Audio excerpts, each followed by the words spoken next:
So let's do trail maintenance. Marla, Rich, Howard, you want to come up front and center? Yeah. What's that? Oh, yeah. Any changes or any additions, omissions to the agenda? I don't believe so. Yeah, What? one thing is, Steve's also got a waterways meeting, so he's at an RDA that we probably need to hear fairly soon so he can get to the other meeting. Okay. What, the Edward Foster? The town of Yes. Scituate 19, Yeah. okay. Okay. Yeah. I make a motion, we accept the agenda. Second? All in favor? Aye. Great. Good evening. Hi, So just for the record, you should state your names. Please. I'm Marla Manier. Richard Benier, Howard Matthews. Evening. So I chatted back and forth with Marla, and I hear an awful lot from Howard and Rich. Howard and Rich are probably responsible for 99.9% of our trail maintenance, and they've been doing a great job. Howard's been at it for forever, and Rich jumped in a couple years ago with him, and has been a great help, and we appreciate it. The trails up in the Ellis property and up off of Bates Lane are fantastic, and it's all your hard work that gets those done, so we appreciate it. Whenever there's a storm, Howard is out there the next day. Well, now I get reports from Rich and Howard, so, Yeah, there you go. and, But It's only because I want to use my chainsaw. I know. Nancy says, you love that chainsaw, come on, Nancy, we're out. but you know, when we were trying to acquire some of our open space, and we were taking people out to see what the town had for areas and trails and things like that, people were amazed that that network existed and how well it was marked and how clear it was. And I've seen an uptick in cars parked at off of Bates Lane and also at Mount Hope and the Ellis. And it's if those trails weren't clear like that, people just wouldn't use them. So we truly appreciate that effort. It's huge. And the reports back, the emails, it's just, you do a great job, and we really, really appreciate it. So Marla's got some thoughts on how to maybe not move this up a notch, because these guys aren't working hard enough. She wants them to. Well, when I was on the CPC, one of the major complaints was the town has purchased all this wonderful open space, but the public doesn't really have access to it. And Howard and Rich would love to cut new trails, but it takes time and energy for them to maintain what we have, let alone cut new ones. So I'm coming to you because I understand that some other local South Shore communities have other programs in place, and I would like to go to them and just do some research, but in your name, if that would be okay. I feel like I can't just go and just, as me, I would need to go representing the town. My idea is that we need more people helping out. It would be wonderful if we had, I don't know, 10 people working in teams, reporting back to a central database about if they walked trails, you know, once every week, once every 2 weeks, and just did what Howard and Rich are doing, maintaining, if they see a tree down and aren't comfortable with a chainsaw, they can give Howard a call, and but that way we could, they would be then freed up to expand the trails we have and go to the other properties that the town now owns, but nobody's using. Sure. Well, I for one, think it's a great idea, and you know, I've done a few things with some other towns. Pat developed some maps in Hanover for some of those trails, and whether we could get folks to adopt a trail if there's a particular area some people walk that would be willing to report back. I often question people if I happen to be near a parking lot or I see someone coming out, I'll just stop and ask them, were they satisfied, or did they understand where they were going, or something to that effect. And most people have been very nice and happy to do that. But I think getting that network together, Marla, would be fantastic, especially the reporting and understanding where we're at. So if, yeah. That's been the problem. A couple of years ago, remember how we had the meeting up at Mount Hope? Supposedly this group was coming, and I think one person came, and Howard brought a whole bunch of stuff over to show what equipment he uses, this and that. And that's the hard thing, is to get them really, who's really interested, and then to coordinate them.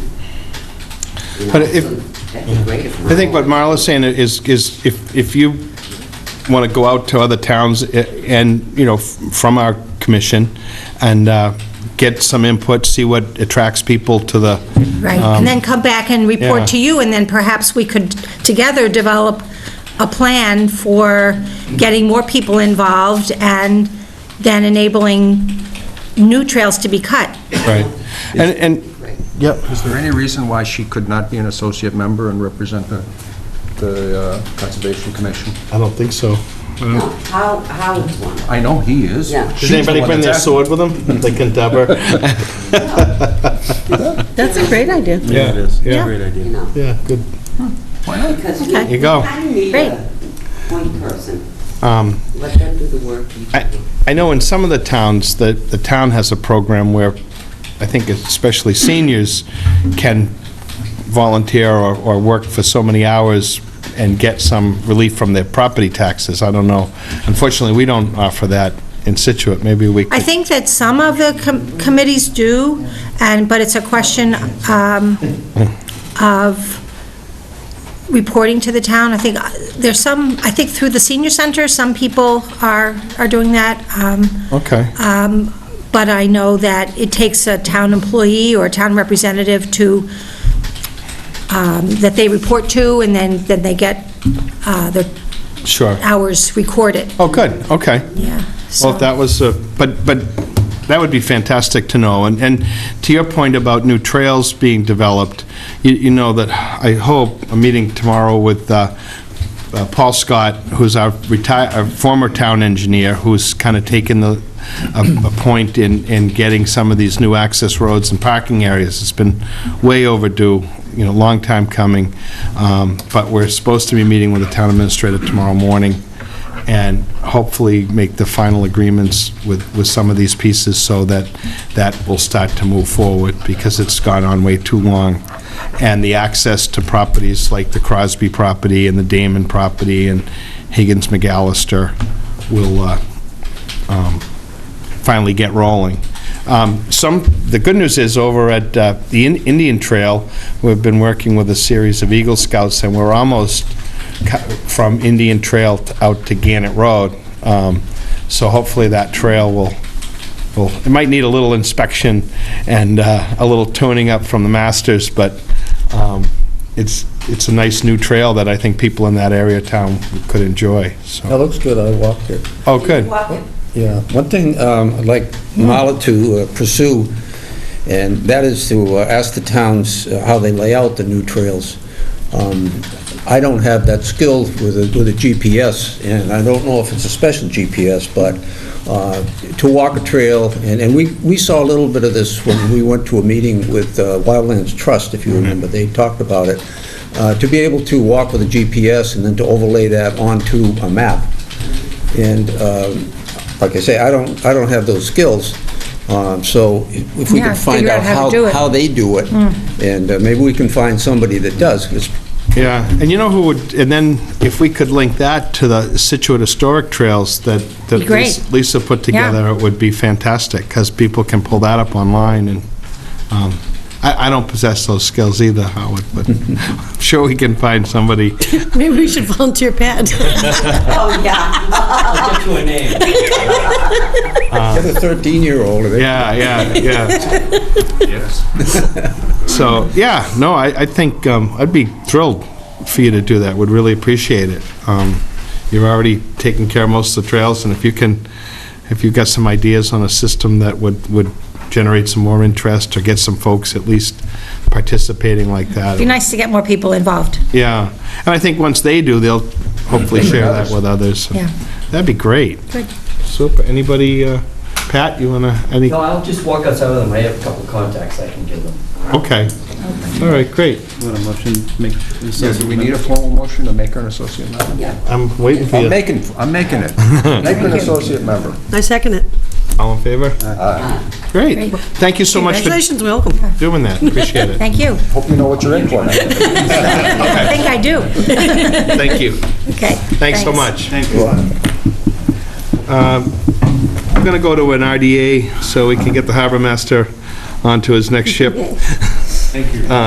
Town of Scituate, 19 Edward Foster Road, shed for electrical and retail. On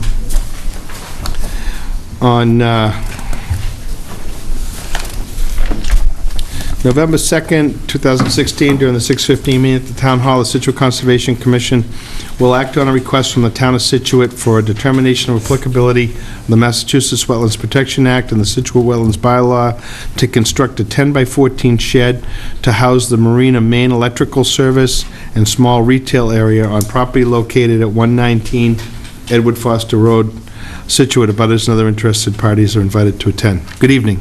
Good evening. So just for the record, My name's Stephen Moan. I'm the Scituate Harbor Master. How are you tonight, Steve? Very well. How are you this evening? Excellent, thanks for asking. so if you just want to give us a little, Brian from Boatworks called me a short time ago, and he said he's trying to make the meeting, but he is running behind. okay. Since I'm going to be running out the door, Yep. He'll be running back in. he may be running back in, but he may just miss the meeting altogether. Sure. What we have is, there's an electric shed, and it's down at the lower level, about 2.5 or 3 feet below where the Boatworks is and the Maritime Center sits, into the flood Pat, do you want area. one of these? or- I have it. Brian had taken some pictures from the October 19th, 2016 flood tide, and these pictures show the electric shed. If I can bring them up here. Sure. And there was no storm during this tide. Wow. So it's a floating shed.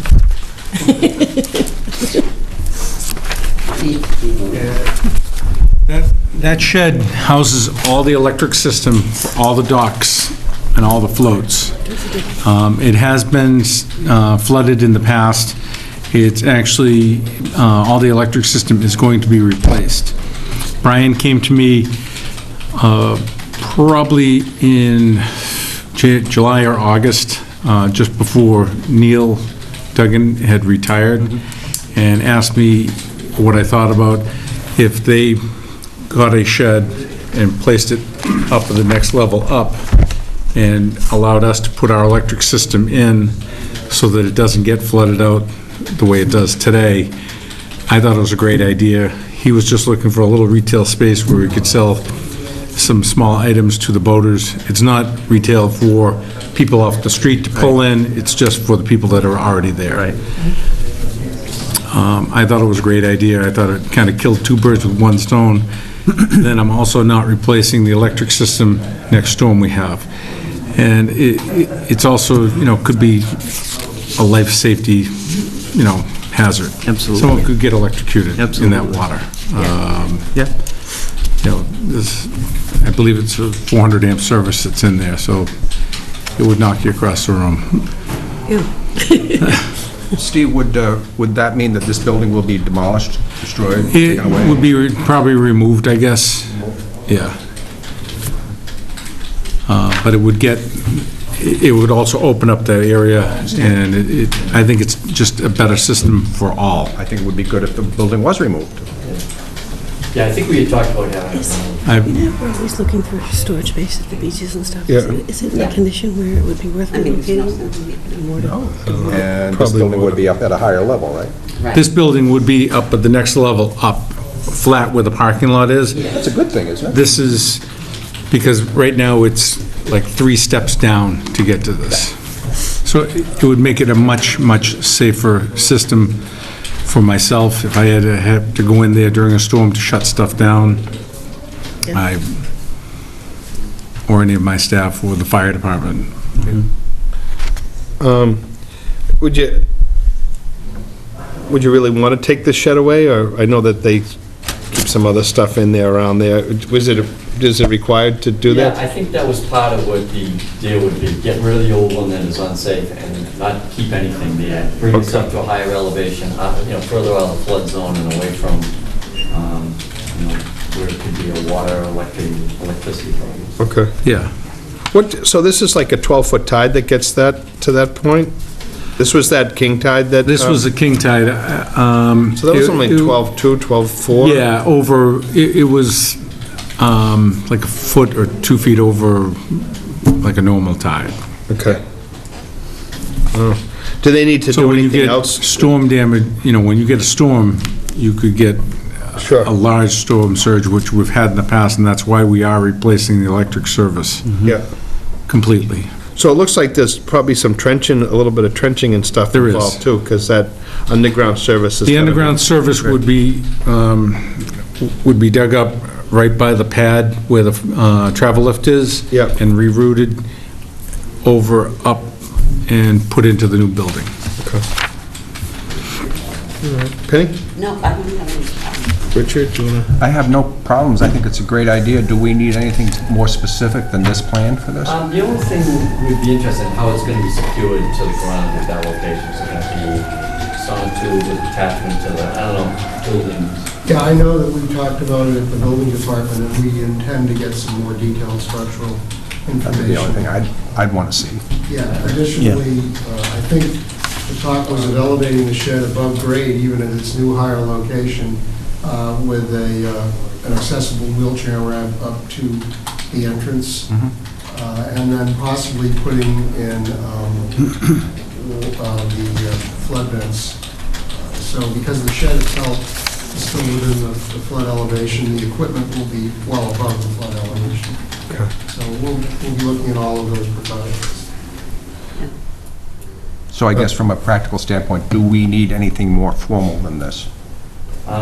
It's a replacement of a shed, it's put in a safer location, it's elevating it, Right. and it came to us through the fire department, actually, it was a fire hazard, so as long as we get a detail on how it's going to be secured to whatever. I would assume you're going to have some kind of plan for the shed, so if we could get that. Yeah, that would be done through, Brian's been working on that with building. Okay. Interestingly enough, under 200 square feet doesn't require a Right. building permit, Right. but we'll make sure that it's... It's going to need electrical permit, so. Yeah, exactly right. Lisa? I think it's a great idea. Matt? No, I have nothing. All set. Pat, did you, any other comments? Anybody in the audience for this? It's at the Maritime Building. Maritime Center. Maritime Center on Edward Foster Road. Okay. I make a motion for -3. Second? All in favor? Aye. Great. Thank you. Thank you for your time. Enjoy your evening. Enjoy the rest of your evening. See, the other only, when they're doing the trenching and stuff, obviously it's in an area that could flood or something. They just want to be careful of the loose soils and stuff like that. Yeah. Some socks. Yep, thank you. Thank you. It'll be under the watchful eye.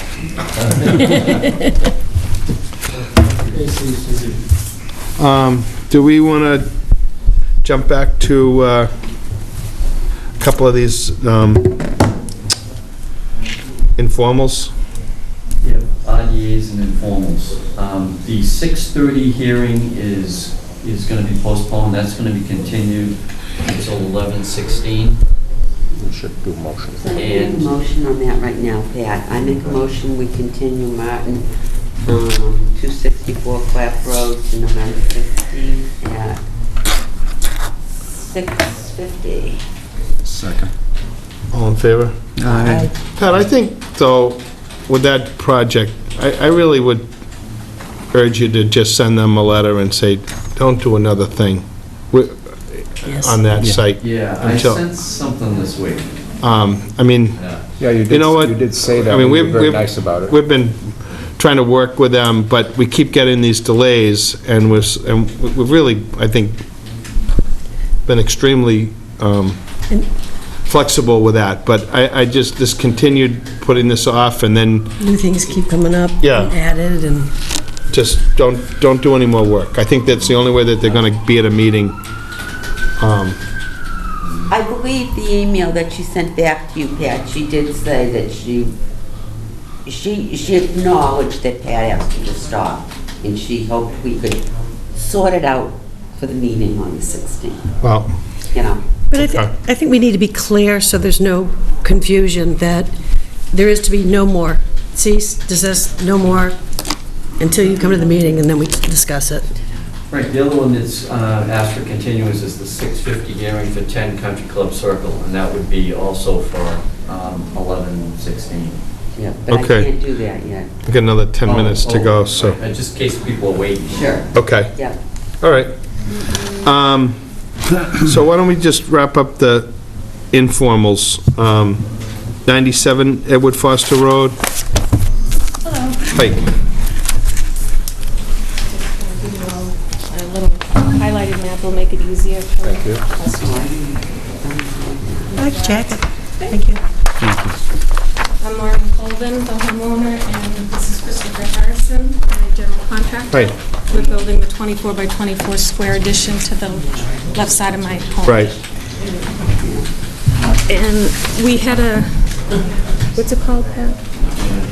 The permit you Minor gave? activity. We had a minor activity permit, and Pat sent me an email that said they were concerned that there was more material left in the lower part of the yard than they thought, and we just wanted to show that it's not finished, and that's not all staying.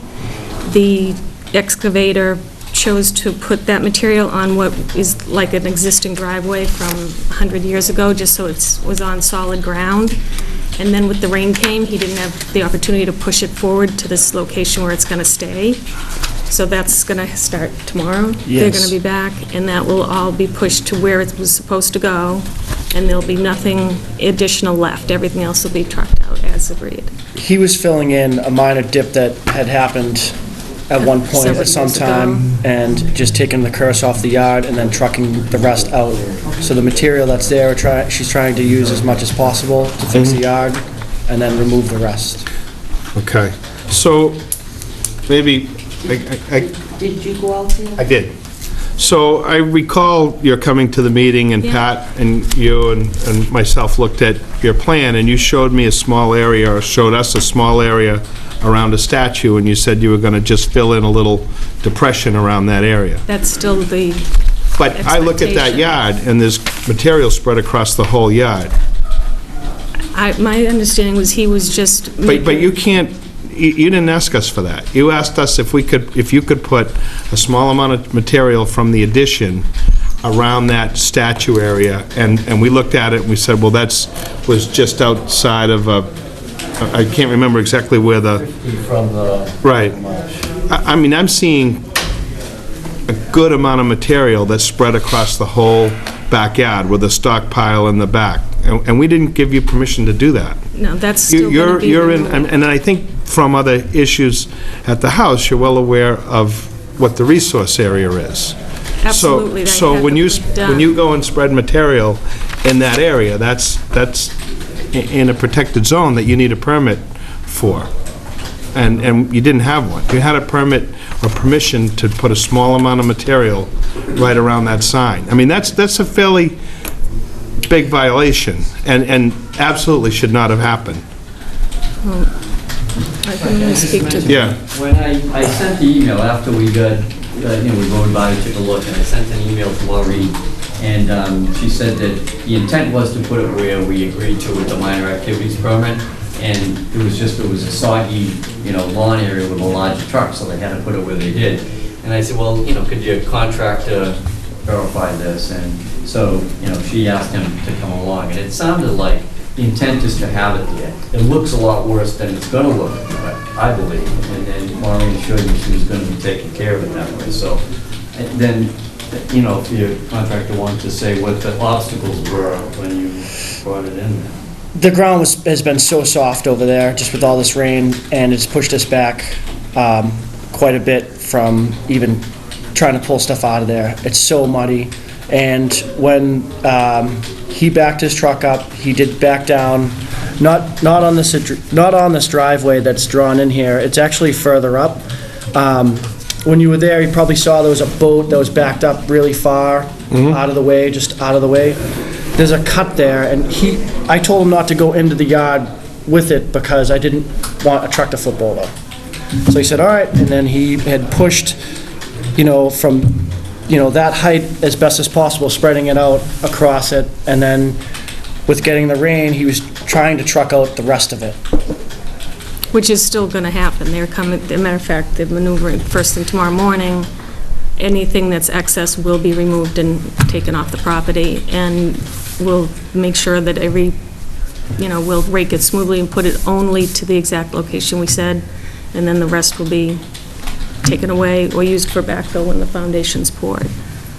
Well, I mean, we didn't agree to that area being a stockpile area at all, and we wouldn't have. I realize that it's tough, you've got a tight spot out front, and you need someplace to put material, but oftentimes that just can't be kept on site, or if it was gonna be, it should have been something that we agreed to early in the game. But this is spread across the whole yard. I mean, this looks like a regrading, to me, of the backyard. It's not the intention. It wasn't the intention, sir. Does it not look like it to you? It kind of does, but from where it was to where he started to push it out, obviously, from where that driveway was to where the grade started to go up where he fills, it's thinned out, as best as possible with a mini excavator. No, I understand, yeah. It's not like he didn't have a skid steer where he could fine tune and get it to rake out to plant grass. Okay. That's we didn't want to do anything that we weren't allowed to do, and we won't. Right. We will move that and remove it. Okay. I guess what I'm looking for, and I should let other folks jump in, but, I mean, my concern is, and I think I said it to you, that there should be some erosion control, because it is right up against, That's what I was going to say. There should be. and then, you could probably put a ryegrass seed or something on that, once you get it graded, Raked out. get something on there that will germinate this fall. It might not be the best lawn, but at That's least it okay. would hold that from more runoff, and jump in where you, No, that sounds good. So would you guys want silt fence installed along the whole length of that property? I would think along where there's like a little edge of Rock. stones. Yeah. It should run around there and then come back up part of Edward Foster Road. So obviously, if it rains a lot, any of that silt or mud wouldn't run towards the marsh. Okay. I don't think a silt fence is gonna do much good there. I think either hay bales or silt sock would be the better Okay. alternative in that area. Pat? Yeah, whatever you recommend. Yeah, hay bales, I would think. I can get the hay bales without. Whatever you guys recommend, I mean, we'll do Okay. whatever we have to do to, I mean, we set up these minor activities as a way to help people out with a small item, but that was their intent, was to deal with that, and not to be used in a different fashion. So I do appreciate what you're saying, a truck can get stuck, things can happen. Yeah. It makes a mess in a hurry. I don't, been there, done that. But, I mean, this is a pretty large area, and people are, notice that, unfortunately, you're right on the corner. That's one of the reasons we wanted to do this in advance and have it all Sure. understood before we even started, because Yeah. I didn't want it to be a problem for anybody. I wanted it to be done right, Sure, as carefully as possible. okay. I did understand when he told me, I was like, oh my God, I got a note from the town, and the intention will still be to take everything and only leave what we expected to in the first place. Sure, okay. Anybody else? No, I went down there, and I'm with you, Frank. It looks to me like it was pushed all over. If it was just a dump truck and it was dumped in a pile just below where the statue was, then I would have said, well, they're going to push it back. But it definitely, that's the first impression you get Is it? when you drive down the road, is that somebody has graded that, and, and it is a huge area. Right. So, it's unfortunate, the misunderstanding, but you got to be so careful, especially with these permits. because it is just for a very small, specific game. We'll get the hay bales delivered tomorrow, and he'll get the foundation poured, and we'll clean it all up as quickly as possible. I can get the trailer, and we can get them. Okay. Now, Rich, Fred, I'm good as long as their word is good, and I'm sure we'll check to make sure it is, but that's fine. We appreciate that you've come in and responded. Oh, yeah. Lisa? seeing we're into November and we're having freezes at night, which is going to impair the grass's ability to seed and take root, which would hold better, the silt sock or the hay bale? Because I think a hay bale's, whichever one they can get their hands on. If, you know, some people prefer silt sock. It seems to be a method a lot of people like, but we've still allowed hay bales, and sometimes people can then take the hay bales and break them down and spread them.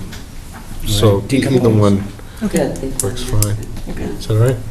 And then in terms of being cold, so I'm just suggesting that they find something like a ryegrass that will germinate quickly and just kind of stabilize that for now. Matt? Just as long as there's erosion control measures. Yeah. That's all I really care about. Okay. So just hay bales, nothing else? You guys don't want anything? I don't think you need a silt fence as long as they're connected, and you get the intent. You're going to run them along that stone. Yep, we'll put stakes behind them. And then turn and come up the road some so that any water, because that water, if it was running, would sort of head down to your bottom corner towards Edward Foster. Sure. Pat, do you think, excuse me, do they need an RDA for the extent of the work that's done now? Well, if it's going to be, the original intent was to have it fill in that low area, I think that would be fine. It's outside the 50, so.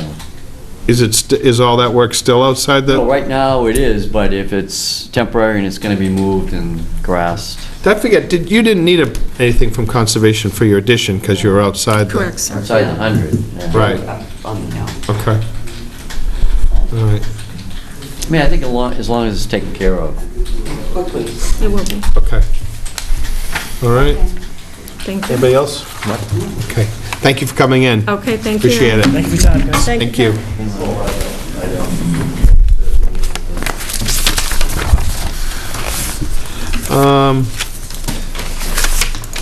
I could go either into the RDA or we'll finish up these informals. Bailey's Causeway. Yes, I Wanna- Yeah, I do. So the question that I had for And you're, just for the record, your name and, Jack Doolin, you know who I am. well, I think, I know, I'm sorry, yeah. So the question that I had on this was, there's a...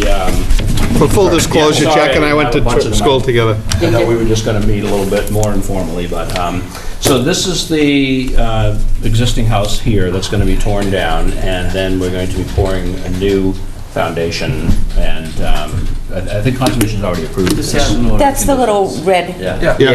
yeah. Davidson. So before I went too far with this, my question is that if you look at the elevations here, we have like 10 foot at this corner, and then we have 8 foot at the other corner. So there's a 2-foot grade difference between the two corners. And right here in front of it is a mounded septic system that's already been put in. And that's also at the 10 feet. So I wanted to ask if it would be okay if we could just, sort of level that out and bring it all to the 10-foot mark. Just out to where the deck is going to be on this side. This is all going to get cleared out and then replanted later. But if we could bring in a little bit, just to sort of, because that's, they look like they're mounted in the front of the house.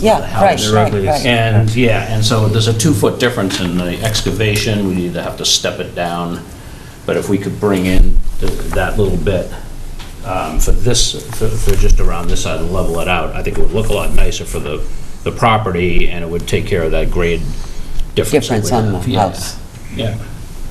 Because right now, this is going to be 6 foot out of the ground, the foundation, to get to that 17 foot that they're going to have. That's 100 foot. I can't see it, okay. This is the 50. Okay, yeah, I saw that. So it's between the 50 and the 100. Okay. And it's in a floodplain. Yeah. And we're talking about raising that grade.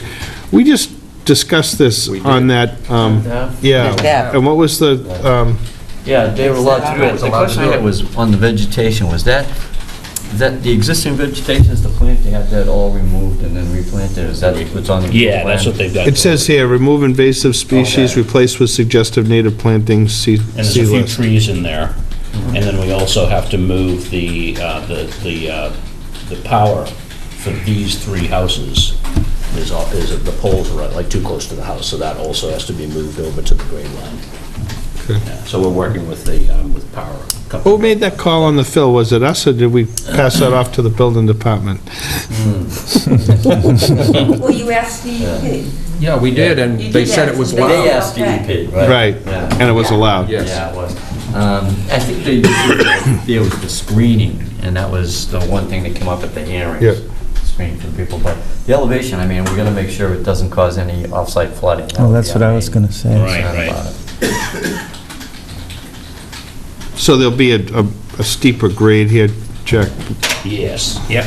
I would only just probably bring it out to the way that the new deck is, because that's all gonna be closed down, like once the sonotubes and the poles are there, it's all gonna be brought down to the same level as the rest of the house. All that 6-foot height in the concrete is all gonna be sided, you know. Right. So the house is gonna look like it's like on the ground. And I'll do the same thing over there. I didn't bring those elevations in, but I thought we would be just chatting about the Okay. elevation differences. So, before we made any plans to do it, I just wanted to make sure that it was okay. And the one thing on the 10th Avenue property, was gonna be a steep slope of soils coming off, and they decided to put a retaining wall, a small retaining wall in there to hold it rather, so it wouldn't wash into the muddy property. okay. I don't know if that's something that would work here or what.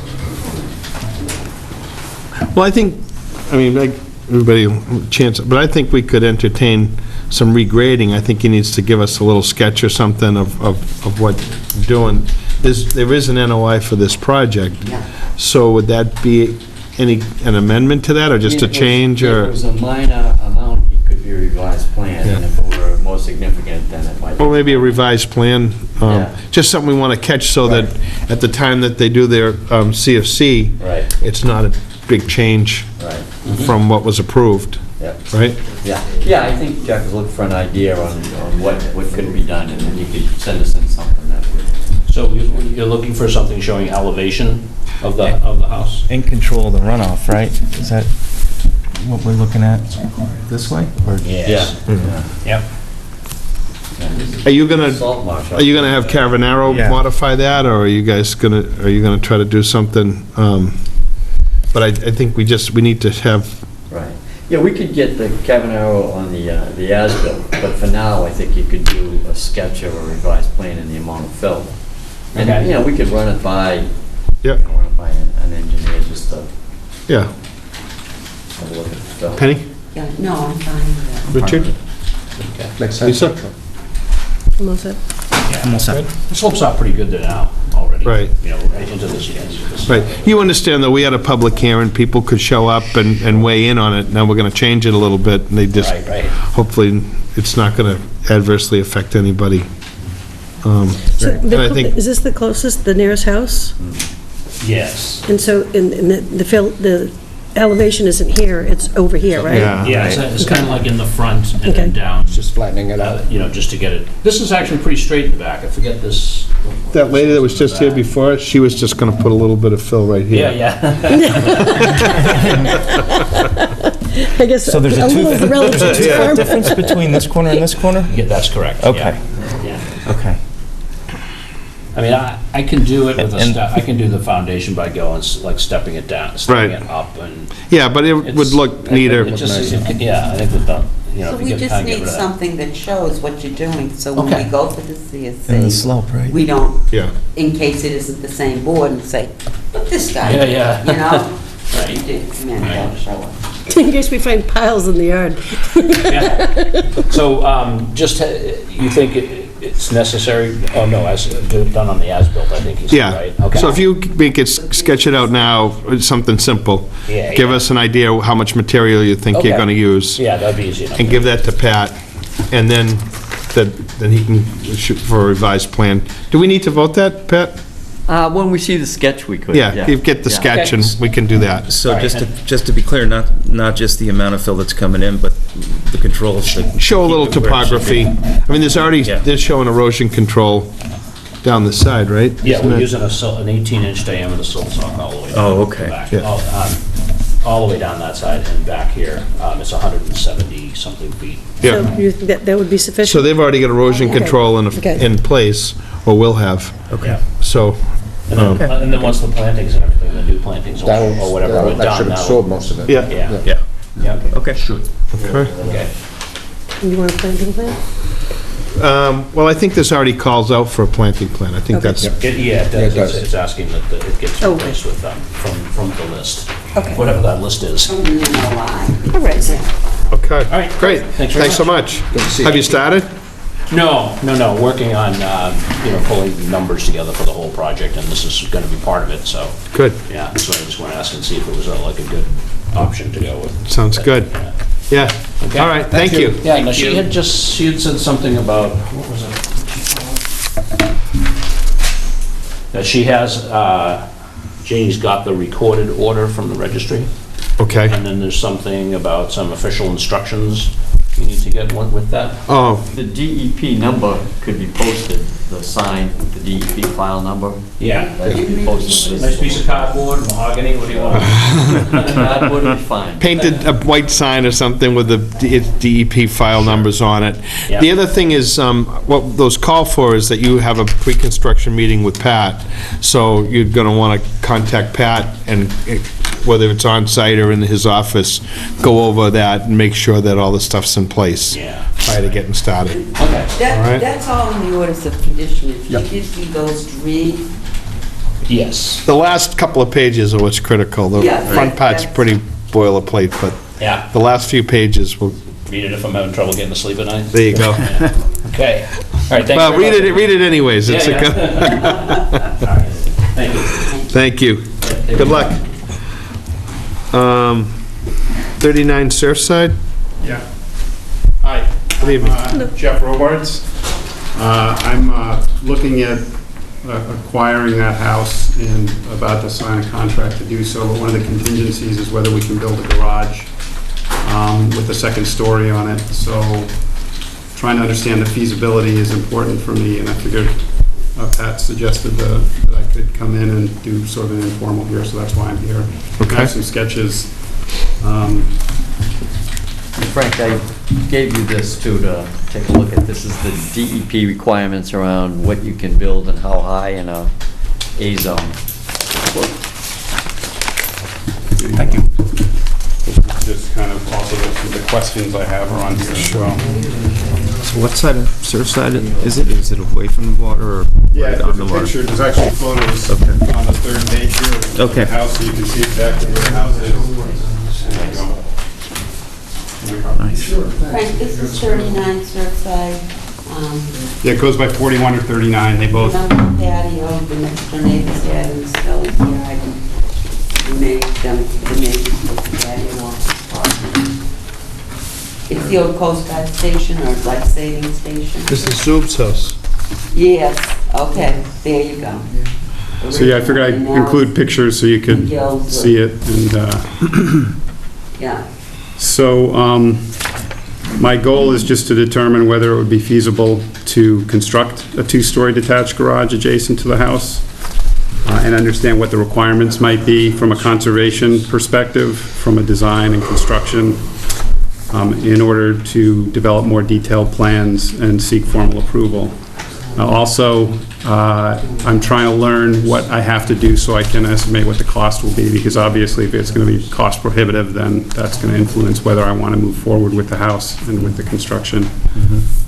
So Above the garage, is that going to be living space? it's going to be a den.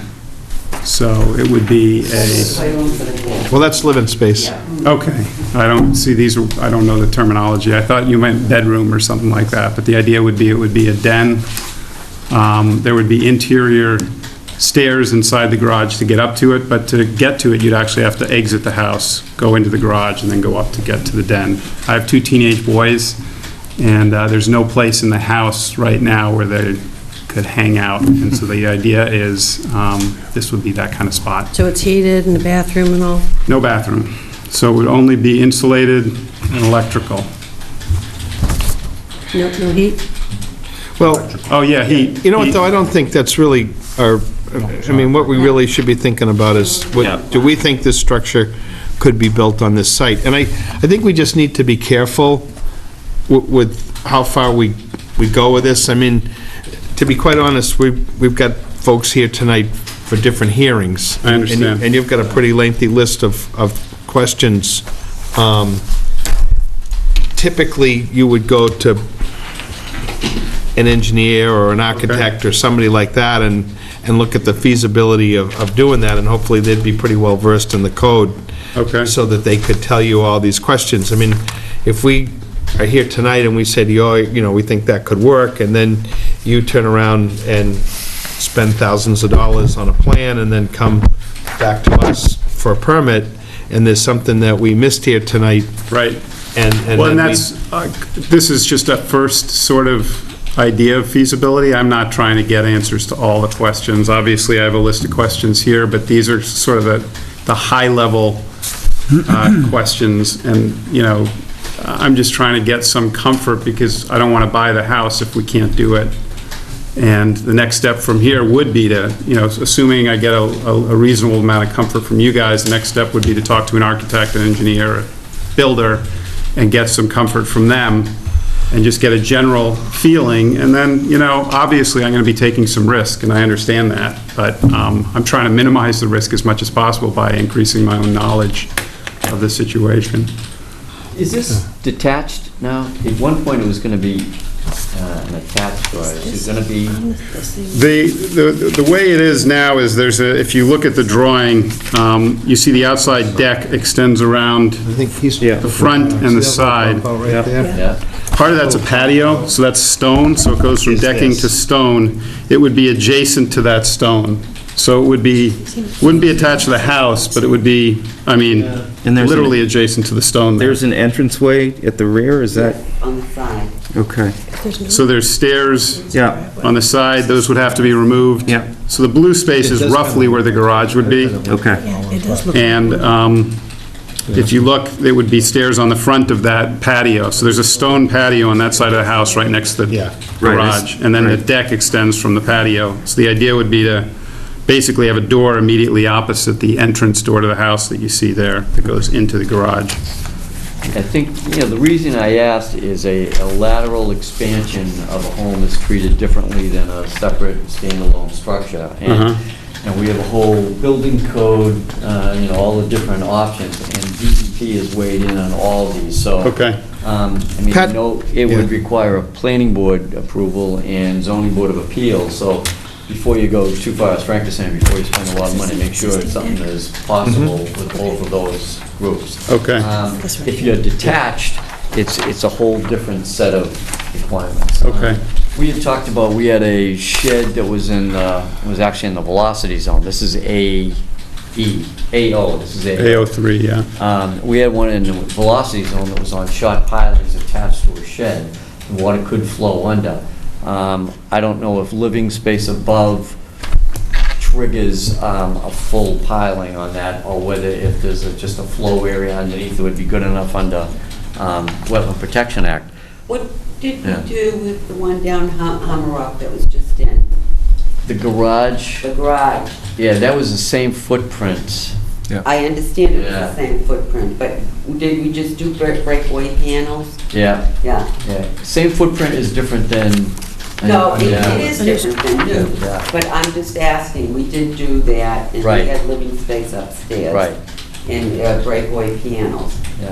I mean, my big thing is that I don't want anything, the ocean to be blocked, Right. so the breakaway panels are real important Well, this, to me. what Pat gave me, this Yeah. matrix that the state put forward, so just in trying to determine which category this falls in, there's a lateral expansion that is not a substantial improvement, What qualifies not Or is it a new substantial? structure if it's separate from? but this to me looks like it's connected. Are you planning Yeah. on, like, going across the second floor? to No, get- no. So there'll be a This- stairway going Yeah, up? basically, it's a separate garage. So you'd exit the house, cross this stone patio where there's a little entry.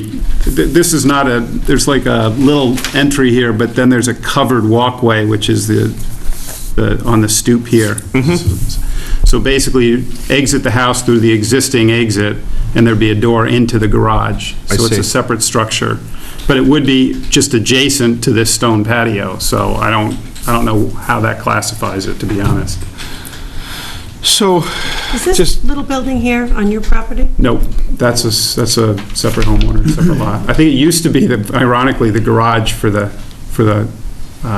life-saving station. and this is a V zone, right? No, it's A. It is AO? AO. So if you look on the picture, you can see where the little covered thing comes out, and basically, that's where it would go. This comes out and then, So with garages, so let's just say it's a new structure, so the entire structure, the lowest floor or at base flood elevation, but we've allowed people to put garages at a lower elevation. Obviously, you can't get a car into something that's, Right. but it was on piles and or piers, and it allowed for water to flow under that. Right. Because if you look at this plan, water coming over that seawall, if he were to build a foundation Right. with a traditional foundation, that water would clearly be deflected towards your neighbor. So Right. that's not going to work. Right. So if it could be built, I would assume it has to be on piles or piers. Like Peggotty Beach, the garage down. So the garage is going to have to, it's not going to be a traditional foundation with a poured So floor. Would that mean you drive up Some sort of onto a- something that's supported by the piers? Yes, So the water would go underneath that? right. So it would be like a ramp. Okay. yeah, we've done that. And again, I just want to be careful that we're not Yeah. giving you too much direction. Yeah. Is that a stone wall that goes from the seawall back towards, No, towards the that's rear? That's a wooden, Okay. they actually remove it every winter, so it's Okay. only there in the summer. Well, that's what they did, though. Okay. I think they got a permit to Yes, they did. have that, yeah. Yeah. I don't And they understand. take it So down. where's They take it down every winter. Correct. Yeah. And then they Yeah. put it back up Okay. in the spring. That's, So, sounds like a floor supported by piers would have to be for the garage, Right. and that creates the flow underneath. So from my perspective, what I have to figure out is, what's the cost involved in that? Right. But it will be open area underneath?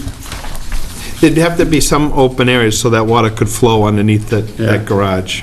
Any idea of how much height would be required to be open? Yeah, I mean, it doesn't fit into any of the categories on the matrix, exactly, so, it'd be Okay. nice if we could definitely give you an answer, but I think you probably should talk with, zoning and planning, just to see what their requirements are. If you have a room up above, they may not require, they may not allow something that we would allow as far as pilings with, Gotcha. low flow area underneath, I don't know. Does he have to conform to the 16 feet from base elevation because there's a living area above the garage? Because it's a new build? Good question, yeah. He could go and find that out. Because, right, we've allowed garages, because you can have panels and the water could flow through. Yeah. There's down at Jericho and Peggotty and, Okay. Sounds like it's not an easy answer. no. Okay. Because, if you say a new structure and lowest floor is at or above base flood elevation, your floor with your living space or whatever could be above that. Doesn't say anything about what is below that. Right. So, that seems to be the closest category, I don't know. Again, I think, unfortunately with the number of hearings we have tonight to kind of go through all that piece, I think you can get a sense that it's not a simple process. Right. Obviously, you can also look around and see what other people have done with some of these projects. Okay. Is it possible, where would I find a copy of that document? We can get you one of You these. could get me one, okay, thank you. You sure? Thank you, I appreciate it. Yeah, there are a couple of examples of garage that have been elevated on pilings that, but without second floors or with second floors? I'm not sure, this came from It looks to me a like the former property line is zoning right here. person, Neil Duggan, he knows of a few, so. Okay. Right? If we could get the address, we could look at what permitting went Property line through is, yeah, first he's time. trying to build something that's right here. But the living space changes it dramatically. It might change it a lot, yeah. I mean, we had a storage space, is that, and then we had bedrooms, and we had, Yeah, well, this is why I'm here, because I couldn't quite figure out what would be permissible, and if it's a non-starter, that's good for me to know. Sure. I mean, it could be with planning or zoning, Well, but because with it's us, all underground. we'd have to look at. But now I think that that's all been sewage, so I don't think they So need from that. your perspective, Yeah. putting aside This is all- second-story zoning requirements, from your perspective, up on pilings with the floor that the car has to drive up onto. We're thinking in an A zone, that would probably go through. I mean, the Yeah. state, we also deal with the state. The state just had a project where they said in an A zone, you could, keep elevating the water doesn't get restricted. That was their main concern. I mean, it's not anything that's spelled out in black and white, whatever. Gotcha.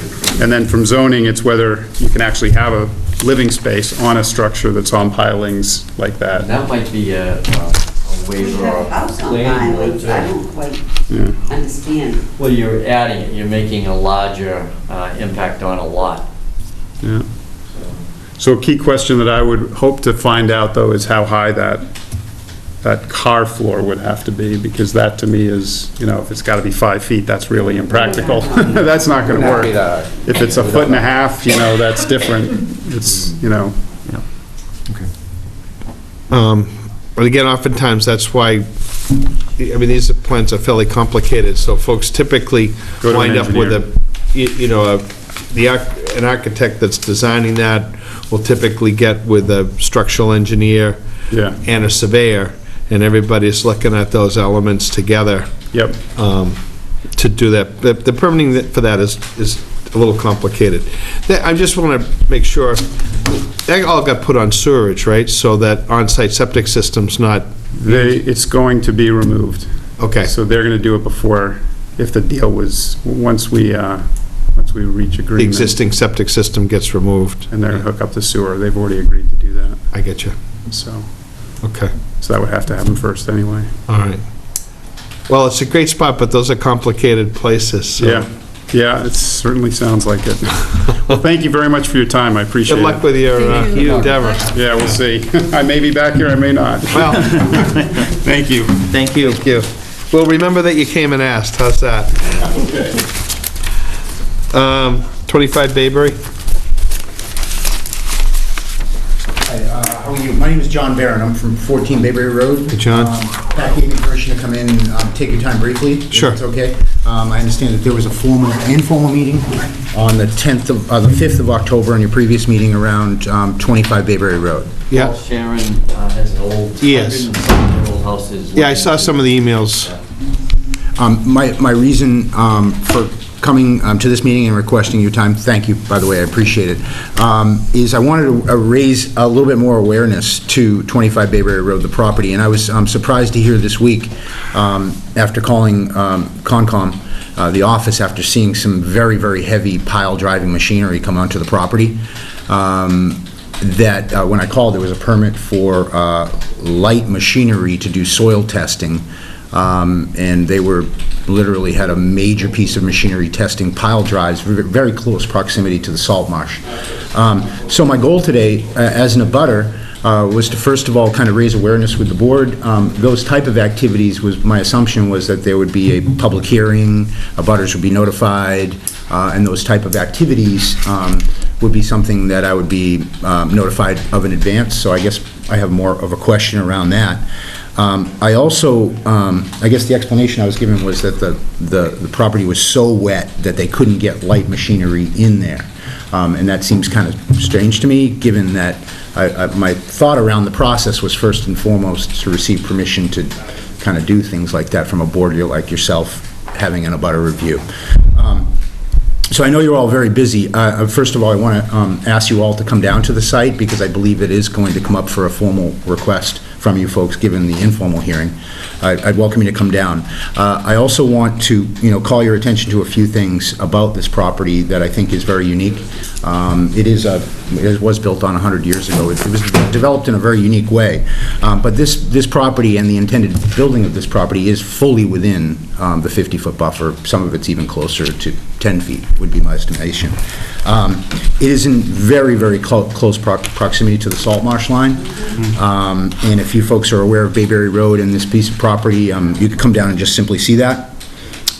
It's fully within the floodplain and watershed protection district, and the intended development is directly in line with those markings and the waterway of those markings. And it has tidal flow regularly. On high tide, it is almost a full lot, with the exception of where the house is at present. And most importantly, I wanted to call your attention to the potential impact during storms. And this is the final comment that I have for you folks.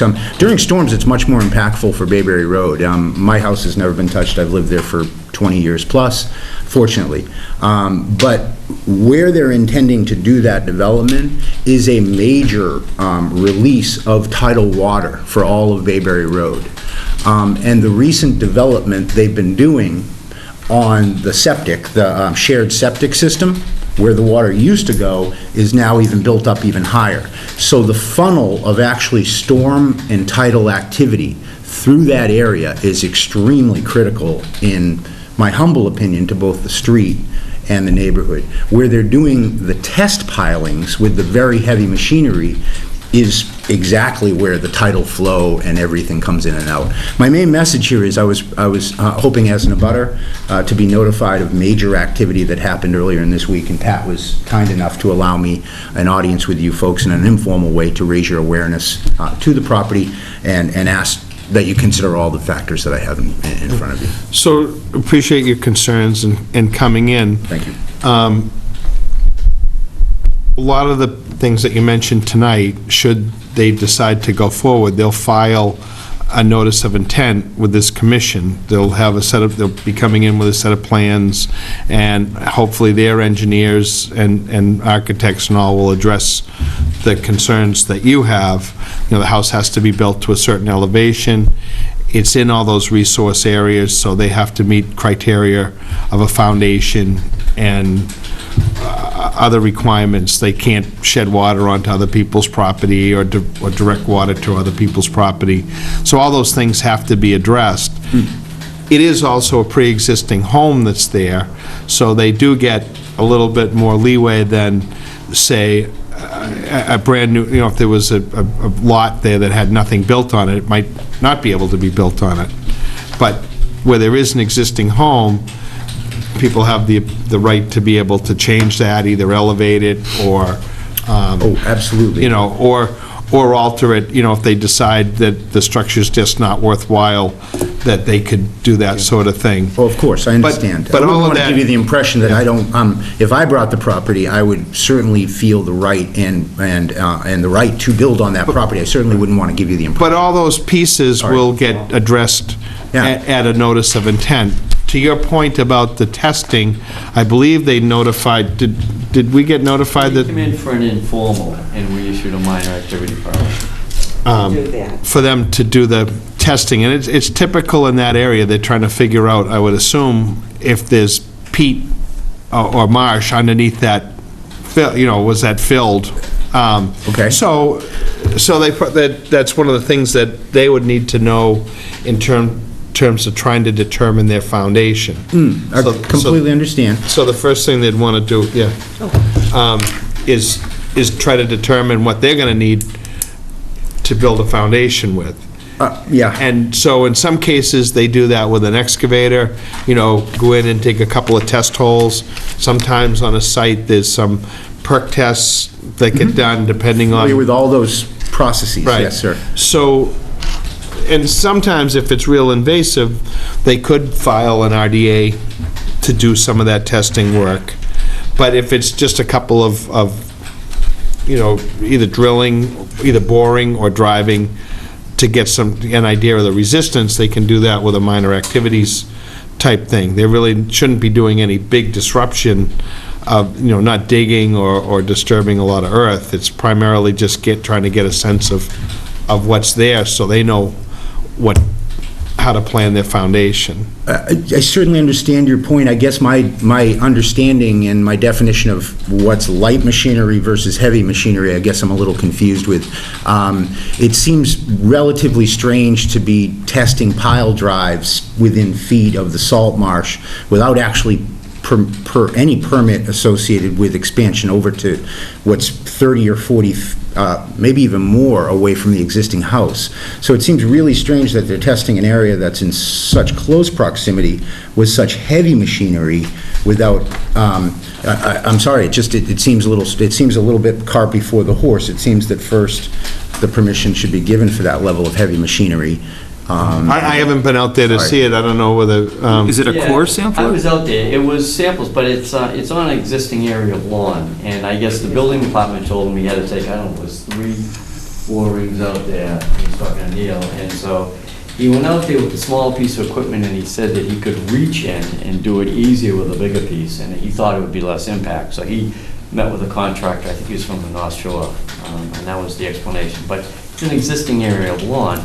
And, we're aware of the 50-foot buffer, and we're aware of all the obstacles in this one, but he has to test before we can find out what can go with it. So we've allowed minor activity permits for testing. So he obviously did come in and ask, and made the commission aware of that. And again, it's usually testing to some degree, unless, like I said, they were doing a lot of excavating, would be something that a person could be allowed to do. Okay, very good.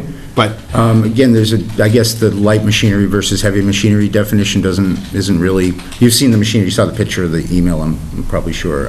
Yeah. It was pretty evasive, it was pretty disturbing, it was in the salt marsh, so that would seem to be in your regulation. Well, and Pat's saying it's on the lawn. On the lawn. I mean, the area does flood. It was at one time, I'm sure, a salt marsh, but, it's been a lawn for 100 years, so. All right. And a lot of that could wind up being a wetland. I mean, we're going to get a report on all that when they go to file. We're going to know where the wetlands are, Very good. through a whole series of things. I mean, they have to do soils and a whole bunch of other sort of stuff. But like I say, if there were nothing built there at all, if that was just a piece of woods or total undisturbed area, it's sort of a different piece than if there's an existing home and lawn there that... completely understand, and I want to respect the board's time and opinion. I thank you all very much. But I appreciate your concern, and obviously, when this comes around to permitting a new structure or whatever they decide to do on that, we'll be thinking about all those things, and I assume you'll be back as well to, right? Yes, sir. Okay. Yeah, I will. Does that help? It does. It's just, I also just want to encourage everybody to come down and look at the unique setup and relationship that the house exists with the lot. Yep. The intentional place where they placed the lot on the existing piece of property, the intentional facing of the front of the house in order to make sure it complies with marsh setbacks. When you start twisting all of those things around, that changes the original intention of that. But we can't, there's really not much we can comment on until... Totally understand. When the time that we have a filing, then we can... Thank you. Come out and take a look at that. Thank you. Again, my attention was called with the heavy machinery and the piling. Okay, and we'll take that up with Pat. John, may I ask, I don't know if you said it, when you came in, you said you were in a butter, but did you give your address? 14 Bayberry Road. Thank you. Okay. Thank you all very much. All right. Again, I know you're very Thanks a lot. Thank you. Appreciate it. Thank you. O'Brien, 8 Bonnie Briar Circle, family room extension. RDA. Let's see, where are we? So we're starting with the RDA now?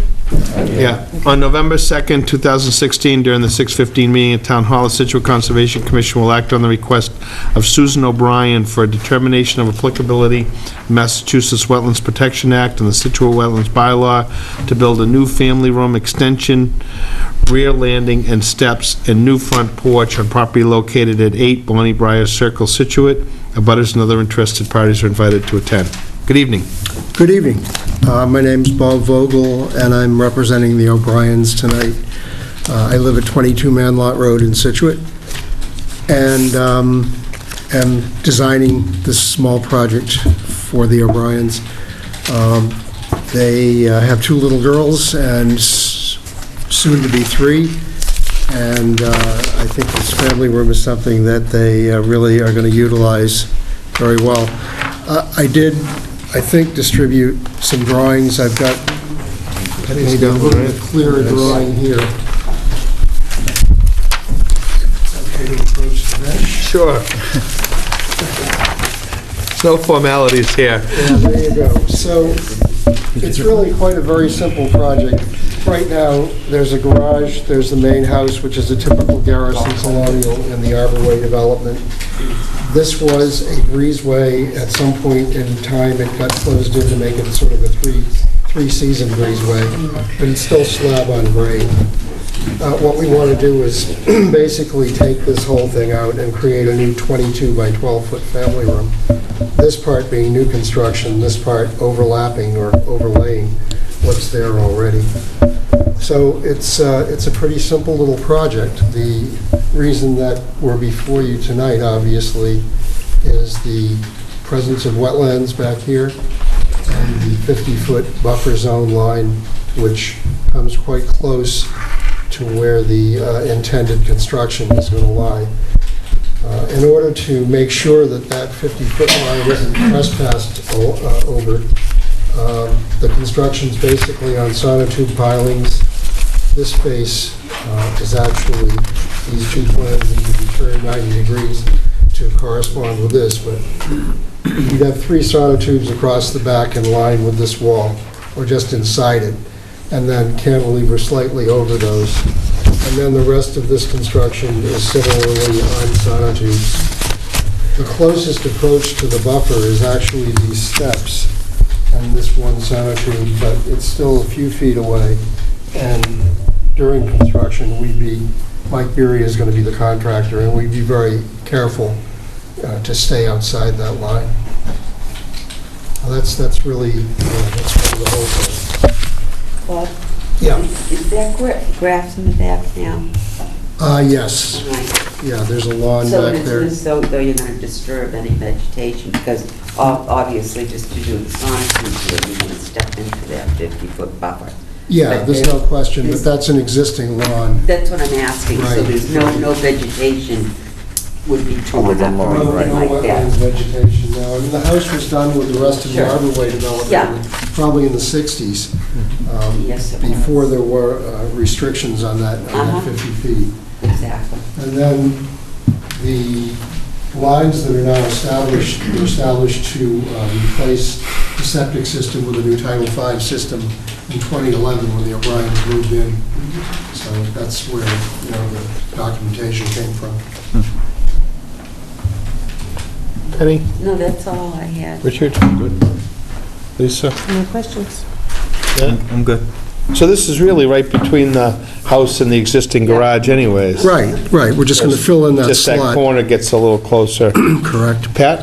Yeah, there were just a couple of things. On the application, one of the boxes that needs to get checked before it comes to us in DEP is that it's also applicable under the bylaw, so that's box D, and we could check that up. Okay, thank you. And then as far as condition, they're using the wetland as an area to deposit all the lawn clippings and tree branches and stuff like that, so if they could pull that stuff out, it's back left side on the edge of the wetland. Okay, I hadn't even seen that, but we will definitely approach. There's also a big area of gravel in the back, but I think it probably goes back many years.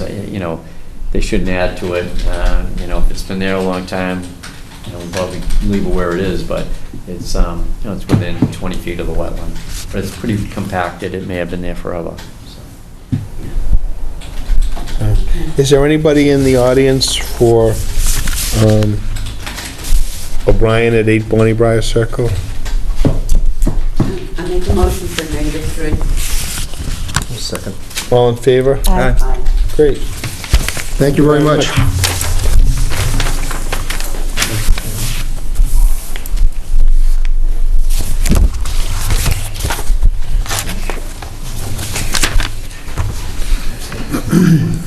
Okay, we continued Martin, and we might as well continue McCarthy. I make a motion to continue McCarthy, Penn Country Club Circle to 7 o'clock on November 16th.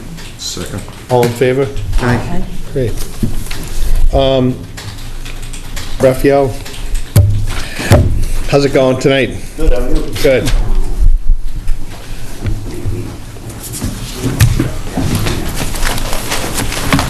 Just for the record, you guys want to state your names and stuff? Okay, very cool. 12 Blanchard Road. Stephen Rye with Land Planning. So we met with you last week on this addition, which is a detached garage with a living space above on Blanchard Road. And there were a number of comments that our associate took back to us, and I discussed some of those with Pat via emails in the meantime. And we came up with a revised plan. We submitted that digitally to Pat yesterday. And we got copies. You weren't at the last meeting. I was not, it was our associate. It's good for a minute, I'm saying, geez, that doesn't look like the same guy. Well, I had a prior engagement to go to, so we covered it first. Thank you.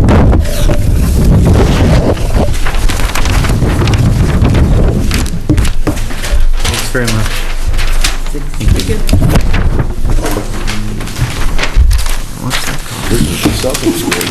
No, it wasn't. My mother's birthday. We took her up to dinner.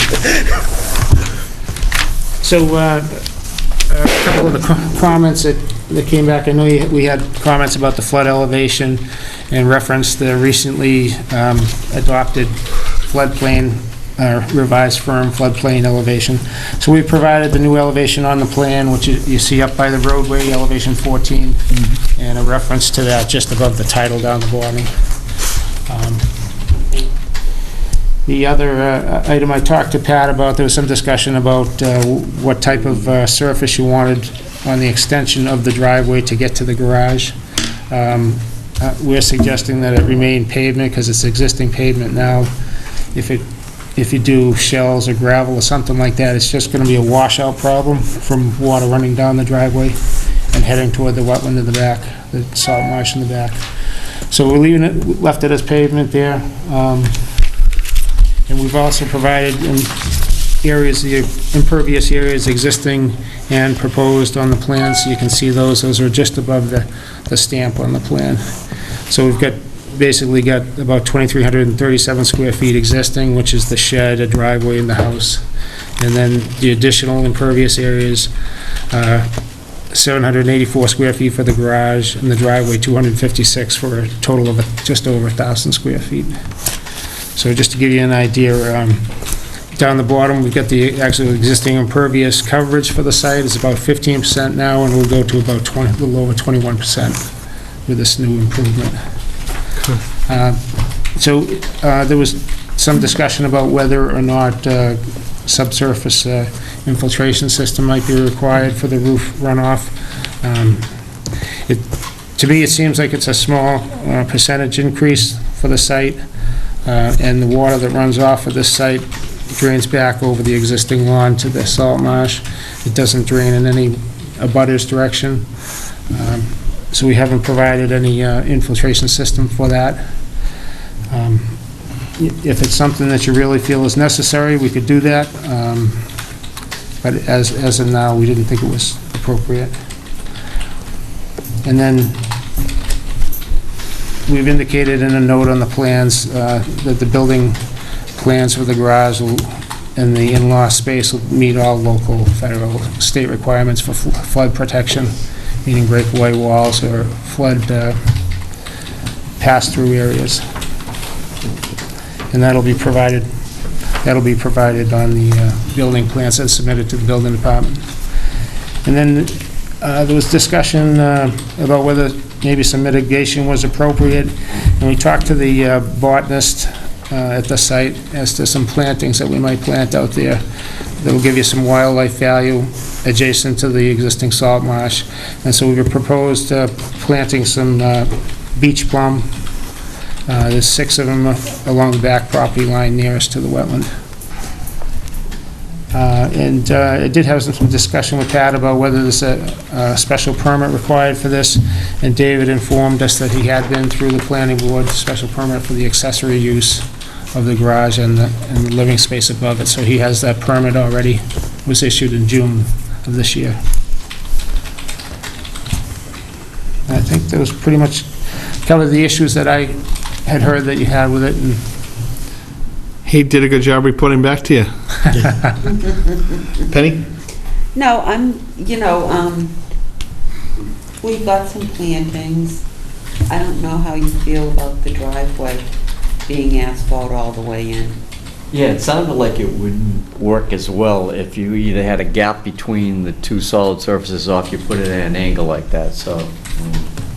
I can't see that asking them to make that No, impervious but would I know it was. I be just trying to back up the driveway and be spinning in the stone or whatever. It doesn't make any sense to me. It's also outside that 100-foot. Right. It is. Right, I It is. just wanted Pat's opinion because it was a question that we had last week that we had discussed, so I'm fine with it. Okay. Is there any strong feeling about catching the roof runoff? I mean, the amount of increase of impervious, and you have a sloped lawn, and you have a trench on the side, on the north side of the. Right. Yeah. Yeah, I don't think it, Then I'm good. engineers showed that we need it. Then I'm good. Lisa? I'm good. Yeah. No, that was my concern, was the runoff and putting the gutters into the ground for dry wells. But if it's not a big deal, it's not a big deal. It's really far enough away. Okay. Pat, do you have any other? No, I mean, I think they provided all the information we asked for. The 2 other departments that they should run it by, we didn't know you had gone to planning. Yes, I've already been approved through planning, Okay. and In zoning, they have the floodplain bylaw, and I don't know if it's triggered where you are. It might come onto the back of your property. Well, they're going in for building permits, so the Right. zoning's going to know. Yeah, and you may not. I think, unless they're 10-foot contour line, I think that's at the back end. So. whatever needs to be done will be done, Yeah. When you basically. go for building permit, they'll catch that. Okay. Anything else? No, I think. Anybody in the audience for Blanchard Road, 12 Blanchard Road? Take a I motion. make a motion to close. All in favor? Good luck. Thank you very much, I appreciate it. Thank you. You need this back? If we get at least that one hard copy. Yeah. yeah, you've got 3 of them there. Okay. You want more? Nope, that's okay. Dave, where are you guys working on stuff now with everything moved around?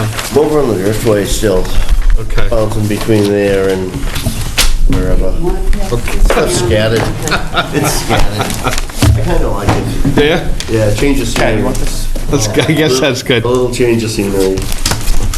Thank you very much. Thank you. Have a good night. Thank you. I'm used to it up there, but now I'm construction, I'm over on the Driftway. I kind of miss it over here. A lot more. Yeah. Thank you. Anything, but I just want today. Nash, 22 Indian Trail. See you all again. Same here. How are you today? Doing great back. yourself. Very good, thank you. So for the record, James Nash, 22 Indian Trail.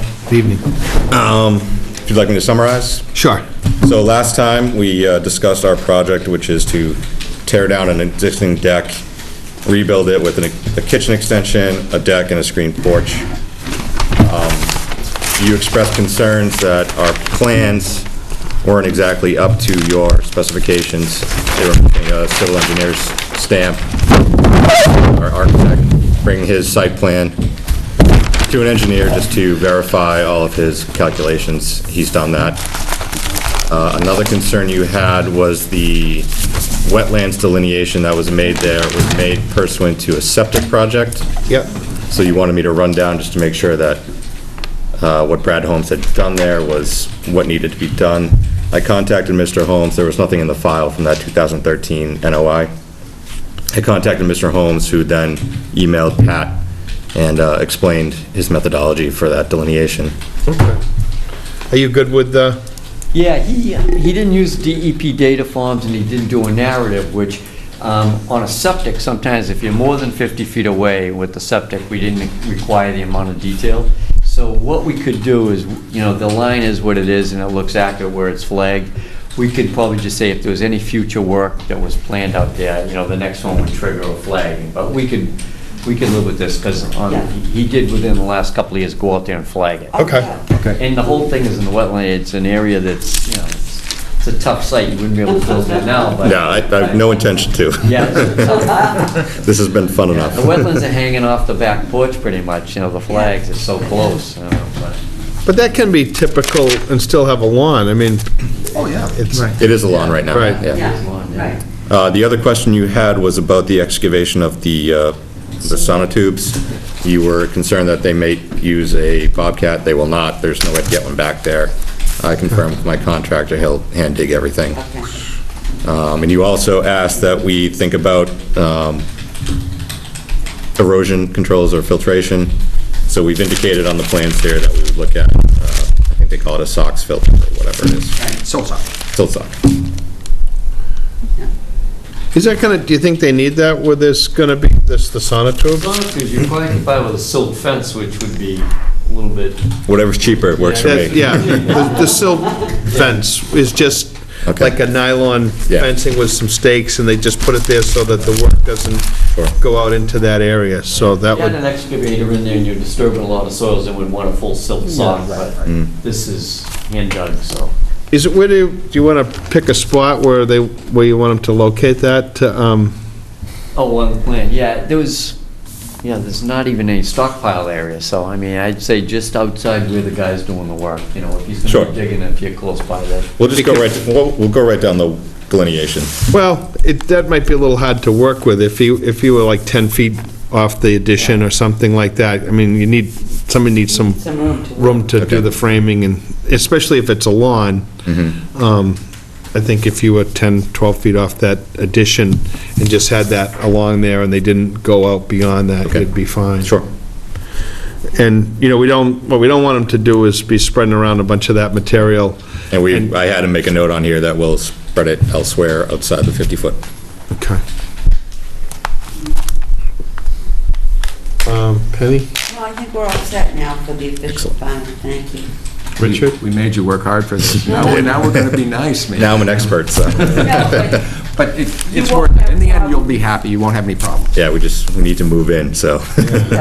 Lisa, does that fill all your notes? I didn't realize you were such a avid note taker in all of this stuff. Did it cover everything? Grew up in a newspaper family. There you go.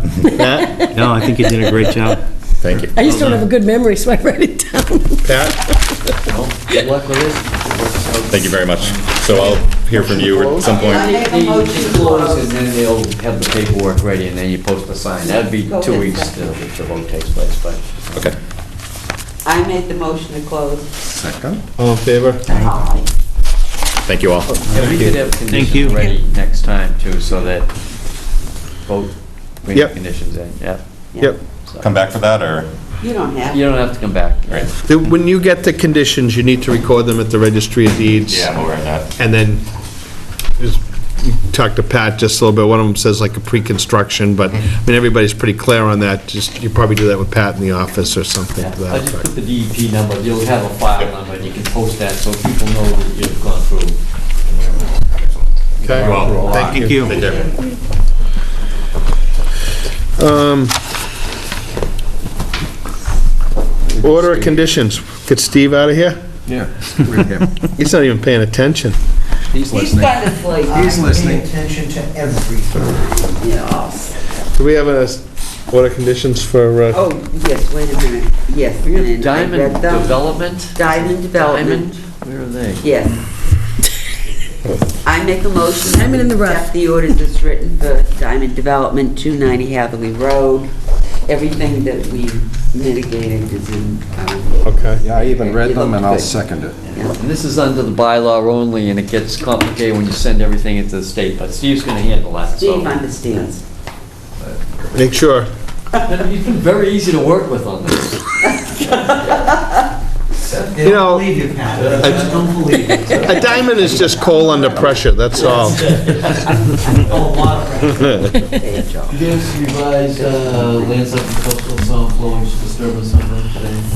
We actually found out that under the 2016 map that you just put in, the house might not be in the floodplain. It comes right to the very back corner of the garage, even though it went from 13 to 14. Does that mean we have to start over? It means it's going to be built to a higher standard than what it needs to be built anyway. That's okay. Okay. That's okay. We're not going to change the plan and come back and go through it again, but... I didn't think you would. It's strange that in that area, when you put the new map on top of it, the lines actually move closer to the pond. Actually, that happened with my house, too. Yeah. I didn't know it until today. Really? That shows you how good the maps are. Motion, he seconded. All in favor? All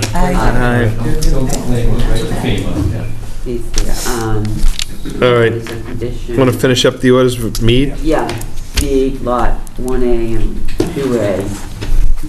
I make a motion we accept them as written. Second. The All in stuff favor? was in there that you wanted, Frank. Okay. Enforcement, whatever we want to go to. Want to go back up? Coastal Advisory Commission. It's meeting next Tuesday. I will not be there. I'm going to try to be there. That's good, because... Bill's not here on the beach. No. There's not much going on there. Update peer review for 23 Sunset Road, which I'm Okay. reclused from. Yeah, yes. Okay, so Richard asked me that question. I contacted a wetland review person from down the Cape, and he wanted to know more of the details about how much old file work he would have to go through for this. And I said, quite a bit, so I'll have another conversation with him. But I was thinking maybe we want to have two people in a bidding on this, or... I mean, my recommendation would be to have people not in the town, somebody from outside and, you know, but... Well, I thought your concern was too that you wanted a soils person, and I thought your friend, Mr. Gray, is it? He said he could do wetlands, but he wasn't a soil person. Right, and Horsley Witten has both. I mean, Bob Gray can do soils, but I think in this case, if you get layers and layers, there may be some excavating. So should we go with Horsley Witten? Yeah, all right, yeah, I had written down to give them a call, so I can talk to them tomorrow. This one's not on until when? December what? December 7th. 7th? Okay. Have a little time. I'll do that, Penny. I'll get in touch with Horsley Witten and, Yeah, because where we need soils, that gravel road, I think it's going to be... it's not going to be an August soil sample, it's going to be more than August. That's it, and yeah. I think it's going to be a key decision on how that became isolated. Yeah. And if they cannot prove that they had a permit to put it down, then we're going to, I would hope, make them take it up and put the wetlands back where it belongs. Yeah, we had a contact down there too from the Toll Brothers proposed project. So we have a Horsley Witten person that's pretty good. No, I think you should. You should go with the best, the one that can give us the information we'll need. Yeah. And the information is somebody that can really get into the soil under that gravel. Got it. And tell us exactly what's there. I'm not commenting. No, you don't have to comment. You're not allowed. You're not- Are you done now? I'm done, Richard. That was very good. Moving on. What she said. Yep, I'll do it. 23 Parker, this is the big house on Parker Road. There was a knockdown and a rebuild, and it was an amended order, and they're in for a certificate of compliance. There were a lot of changes from the original to the amended, and then there's a lot of engineering. Is this Geary? Yes, yeah.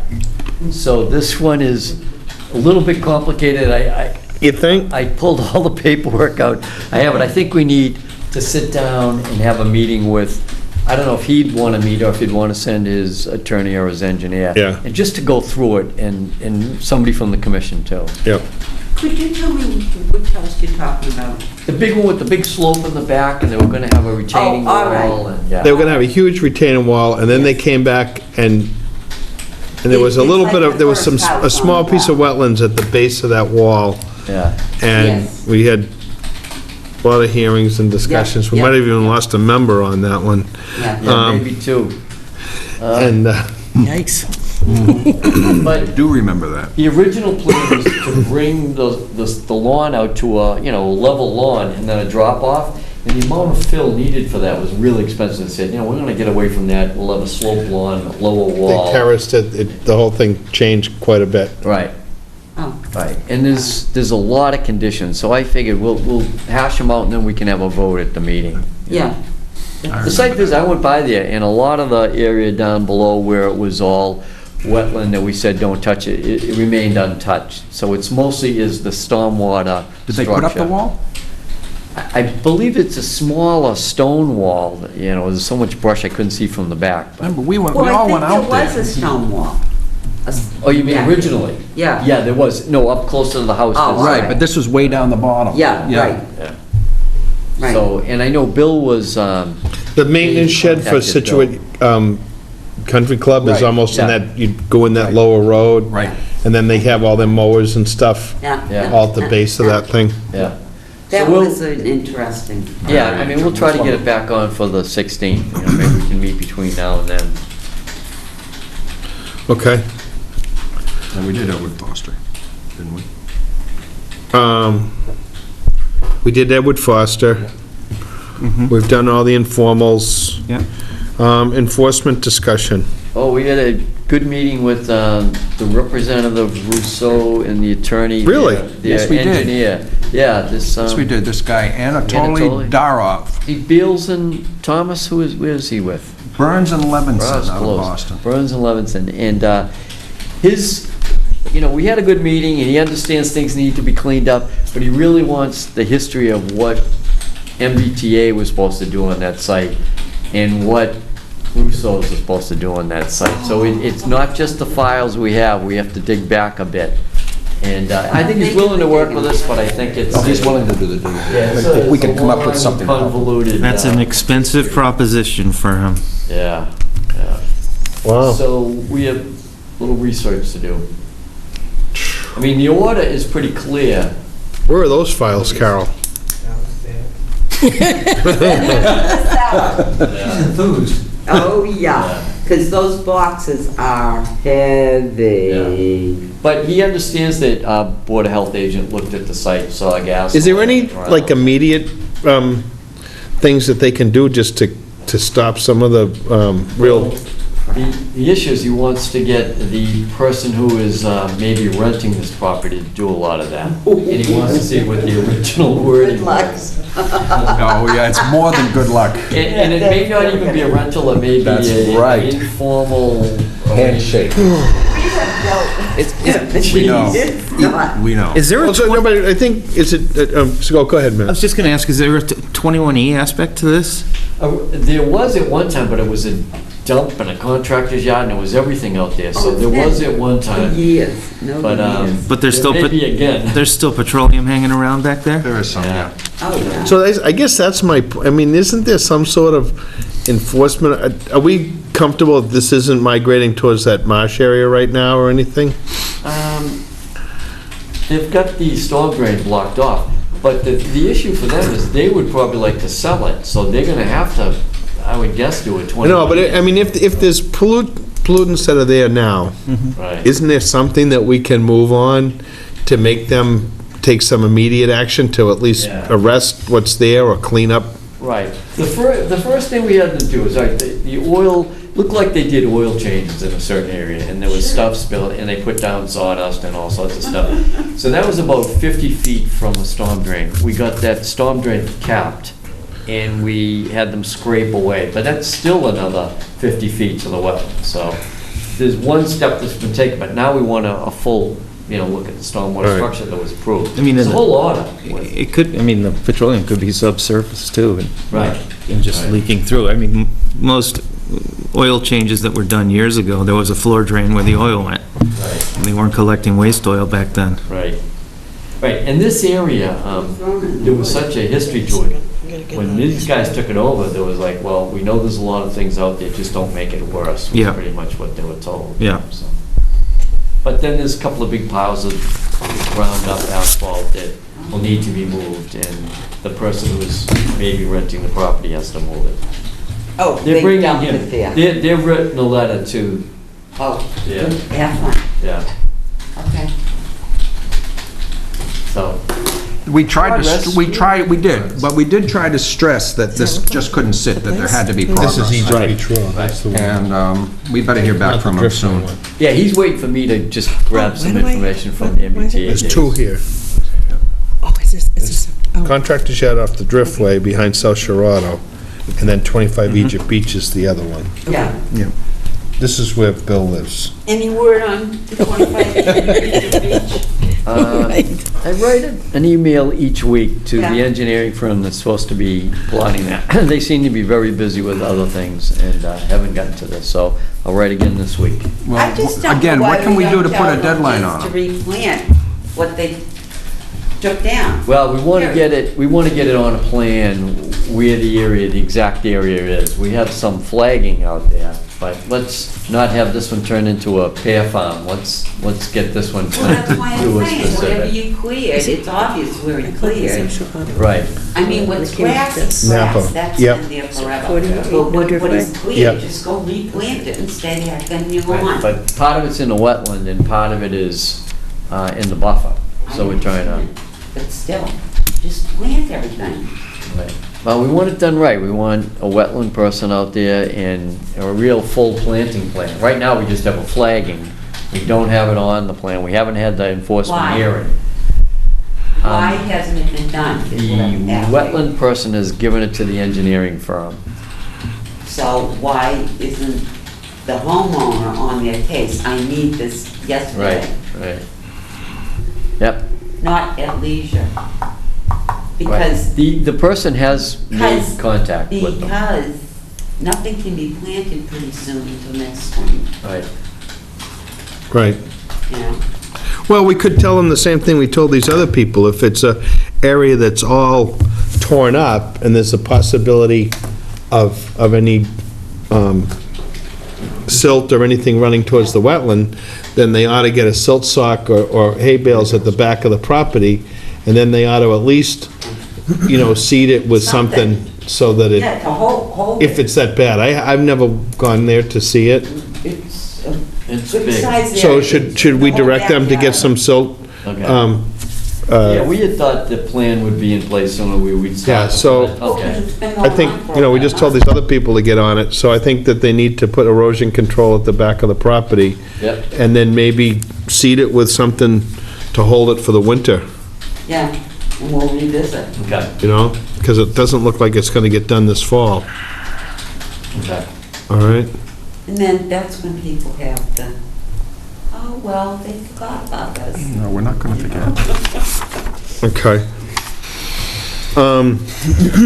Certificates of compliance, 100 Greenfield.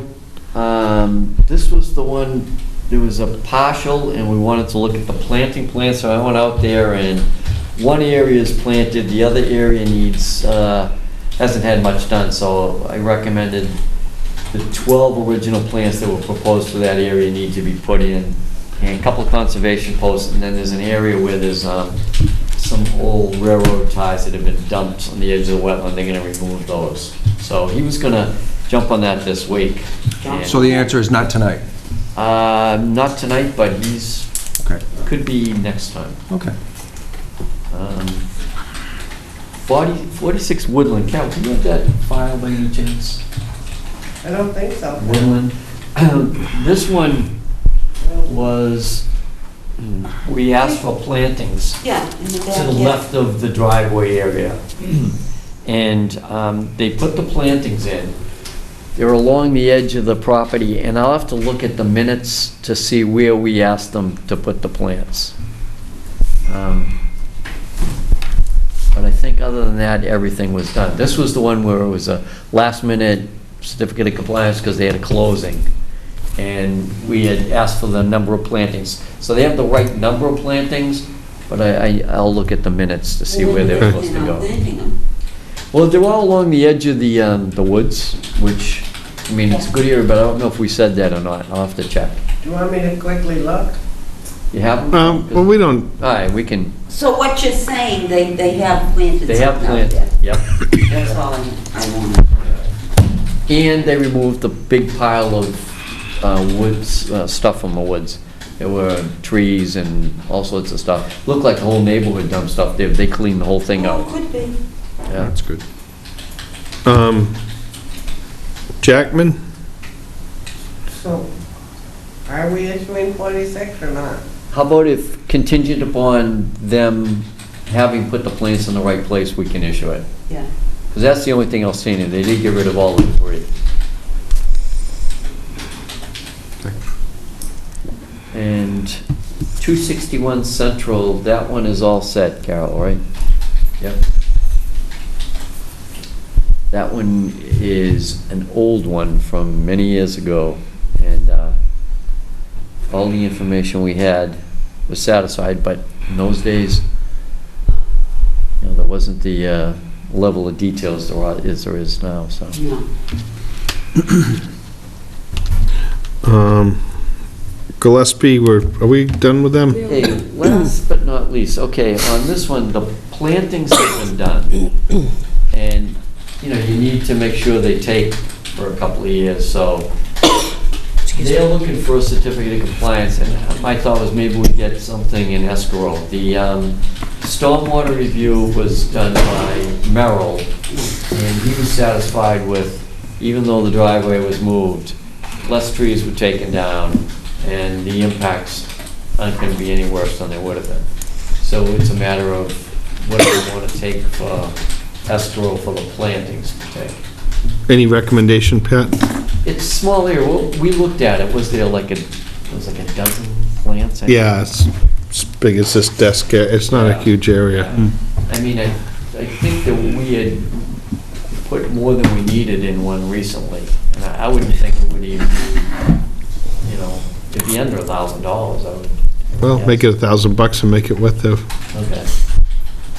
So take care of that, then they can walk and Moved pretty quick though at the end there. I bet it did. Okay. What else? First pitch is in 4 minutes. Let's go. I make a motion to close. You mean adjourn? You mean finish? Yeah, close the meeting, adjourn the meeting. Second. All in favor? Aye.